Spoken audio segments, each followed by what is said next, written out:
வணக்கம் நண்பர்களே. இன்னைக்கு ஜூலை 15 நம்ம பெருந்தலைவர் காமராஜருடைய பிறந்த நாள். King maker of Indian politics. அவரை பற்றி பேசணும்னா நிறைய பேசிக்கிட்டே போகலாம்.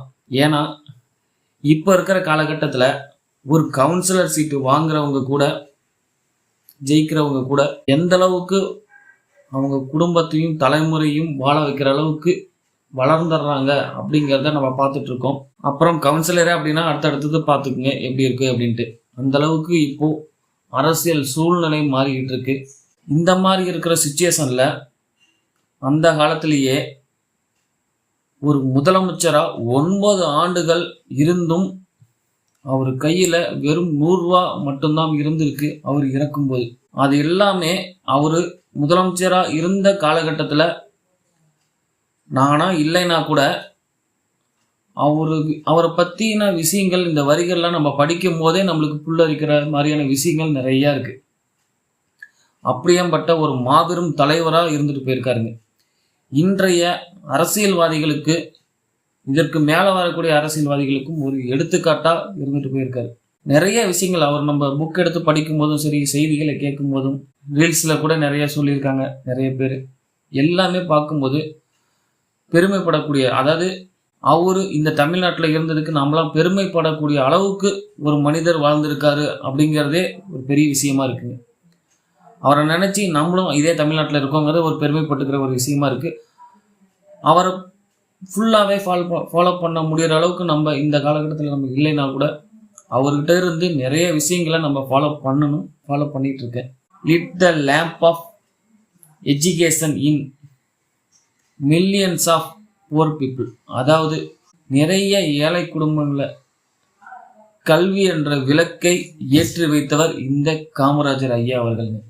காமராஜர் நிறைய பேர் இப்போ இந்த நம்ம ஆல்ரெடி ஸ்டார்டிங்லேயே சொல்லியிருந்தேன், பதவிக்கு எவ்வளோ பேர் ஆசைப்படுறாங்க அப்படிங்கிறது. அந்த பதவியை அப்படின்னு தூக்கி போட்டு போனவருங்க இந்த காமராஜர். அவர் அந்த கட்சியில் இருக்கும்போது நிறையா கட்சியை வளர்க்கறதுக்கு வராம பதவிக்கு ஆசைப்படுற சூழ்நிலை நிறைய உருவான காலகட்டத்தில் காமராஜர் திட்டம்னு ஒரு திட்டத்தை கொண்டு வந்து தன்னுடைய முதலமைச்சர் பதவியை ராஜினாமா பண்ணிட்டு கட்சி வளர்ச்சிக்காகவும் மக்கள் பணிக்காகவும் வந்தவருங்க. எல்லாரும் வாங்கன்னு சொல்லிட்டு அதற்கு முன்னுதாரணமா இருந்தவர் இந்த காமராஜர் ஐயா அவர்கள். நிறைய காமராஜரை பத்தி நம்ம பார்க்கும்போதே ஸ்டார்டிங்ல எல்லாரும் சொல்லக்கூடிய ஒரு கதை, அதாவது உண்மை கதை. இது சொல்றது நம்ம கேள்விப்பட்டிருப்போம். காமராஜர்கள் ஐயா ஒருத்தர் ஒரு சமயம் போகும்போது ஒரு சின்ன பையன் ஆடு மேய்ச்சிட்டு இருந்திருக்கான். என்னடா ஆடு மேய்க்கிற, ஸ்கூலுக்கு போலியா அப்படின்னு கேட்கும்போது, நான் ஸ்கூலுக்கு போனால் எனக்கு யார் சாப்பாடு போடுவா, எனக்கு எப்படி சாப்பாடு கிடைக்கும், நான் ஆடு மேய்ச்சா தானே எனக்கு சாப்பாடு கிடைக்கும். அந்த ஒரு பையன் சொன்ன அந்த ஒரு நிமிஷம் காமராஜர் ஐயாவுக்கு சுருக்குன்னு வரைச்சி உடனே மதிய உணவு திட்டத்தை கொண்டு வந்தவருங்க. இப்போ காலை உணவு திட்டம், மதிய உணவு திட்டம், சத்துணவு திட்டம், நிறைய திட்டங்கள் வந்திருக்கு. இது எல்லாத்துக்குமே பேஸ்மெண்ட் காமராஜர் ஐயா அவர்கள். அடுத்தது நிறைய சொல்லலாம். அவங்க மிகவும் எளிமையான மனிதர் நம்ம சொல்லிட்டோம், எல்லாருக்குமே தெரியும். அவர் முதலமைச்சராக இருக்கும்போது விருதுநகரில் அவங்க அம்மா இருந்த வீட்டுக்கு, ஒரு முதலமைச்சர் வீட்டுக்கு டெலிஃபோன் கனெக்ஷன் வேணுமேன்னு சொல்லிட்டு போய் டெலிஃபோன் கனெக்ஷன் கொடுத்துருக்காங்க. அந்த நியூஸ் காமராஜர் ஐயாவுக்கு தெரிஞ்சிருக்கு. அரசு பணத்தில், அரசு வரி பணத்தில் வர்றதுல எப்படி நீங்கள் எங்கள் வீட்டுக்கு போயிட்டு டெலிஃபோன் கனெக்ஷன் கொடுக்கலாம், நான் கேட்கவே இல்லையேன்னு சொல்லிட்டு அந்த டெலிஃபோன் கனெக்ஷனை கட் பண்ண சொன்னவர். எங்கள் அம்மா என்கிட்ட பேசணும்னா கடிதாசி போட்டும், இல்லை நான் போகிறப்ப பேசிக்கிறேன், அரசு பணத்து வரத்தில் வரி பணத்தில் எப்படி நீங்கள் டெலிஃபோன் கனெக்ஷன் கொடுக்கலான்னு கட் பண்ணவர் முதலமைச்சர் அவர்கள். 9 வருஷத்தில் திட்ட 12 அணைகளை கட்டினவர் இந்த காமராஜர். ஒரு வாட்டி ஒரு மாணவன் அவனுடைய மேலே படிக்கிறதுக்காக எஜுகேஷன் பணம் கேட்டிருக்காப்படி. அதுக்கு அந்த அப்ளிகேஷன்ல சில குறைபாடுகள் இருந்ததுனால அவருக்கு அந்த பணம் சேங்ஷன் ஆகல. அந்த விஷயம் அறிஞ்ச காமராஜர் ஐயா அவர்கள் இதை ஏன் சேங்ஷன் பண்ணல அப்படின்னு சொல்லி ஐஏஎஸ் அதிகாரிகளை கேட்கும்போது, ஐயா அதில் குறைபாடு இருக்குது, சட்டத்தில் இடம் இல்லை, அதனால் அவருக்கு சேங்ஷன் பண்ண முடியல அப்படிங்கிற ஒரு விஷயத்த தெரிவிக்கிறாங்க. அதுக்கு சட்டுன்னு அவர் சொன்ன ஒரு வார்த்தை, ஐயா மக்களுக்காக நம்ம இந்த சட்டத்தை வகுத்தோமா இல்லை சட்டத்துக்காக மக்கள் இருக்காங்களா அப்படிங்கிறத நீங்க சொல்லுங்க அப்படின்னு கேட்டிருக்காரு. அதுதாங்க காமராஜர் ஐயா அவர்கள். சட்டத்தை உடனே மாத்துங்க. சட்டத்துக்காக மக்களா, மக்களுக்காக சட்டமா? சட்டத்தை உடனே மாத்துங்க, அவங்களுக்கு படிப்புக்கு பணத்தை கொடுங்க அப்படின்னு சொல்லி உடனே அதை நிறைவேற்றின பெரும் தலைவர் தான் இந்த காமராஜர் ஐயா அவர்கள்.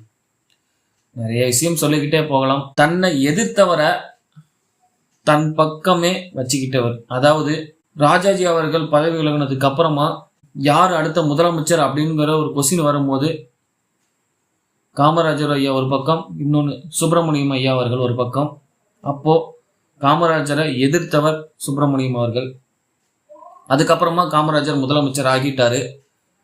தன்னை எதிர்த்தவரை ஒதுக்கி விடாம அவரை தன்னுடைய அமைச்சரவையில இடம் கொடுத்து பக்கத்திலே வச்சுக்கிட்டாருங்க. அப்போ நிறைய பேர் கேள்வி கேட்குறாங்க, ஐயா அவர் உங்களை எதிர்த்தவருங்க, அவருக்கு ஏங்க அமைச்சர் பதவி? இங்க எதிர்த்தவர்லாம் கிடையாது. யாரு திறமையானவங்க, மக்கள் நலனில் யாரு கவனம் செலுத்துறாங்க அப்படிங்கிறது தான் முக்கியம். அவன் தன்னை எதிர்த்தவர், தனக்கு நெருக்கமானவர், இந்த ஜால்ரா தட்டவங்க அப்படிங்கிறவங்களாம் எனக்கு வேணாம். மக்களுக்கு நலன் செய்யறதுக்கு முன்னாடி நிற்கிறவங்க, நிர்வாக திறன் கொண்டவங்க தான் என் பக்கத்தில் வேணும்னு சொல்லி அவரை தன்னை எதிர்த்தவரையும் அமைச்சரவையில் கொண்டு வந்தவர் தான் இந்த காமராஜர் ஐயா அவர்கள். நிறைய விஷயங்கள் சொல்லிக்கிட்டே இருக்கிறதா இருக்கு. எனவே இன்னைக்கு ஜூலை 15 ஐயா அவர்களுடைய பிறந்த நாள், கல்வி வளர்ச்சி நாளாக கொண்டாட போறதுங்கிறது கல்விக்கான ஒரு பெருமை. இன்னொரு விஷயம், காமராஜர்ங்கிற ஒரு பெயரை சொல்லும் போது ஒரு வார்த்தை, அதாவது படிப்புக்கும் அறிவுக்கும் சம்பந்தம் இல்லை அப்படிங்கிறதுக்கு மிகப்பெரிய ஒரு முன்னுதாரணம் காமராஜர் ஐயா அவர்கள். நன்றி.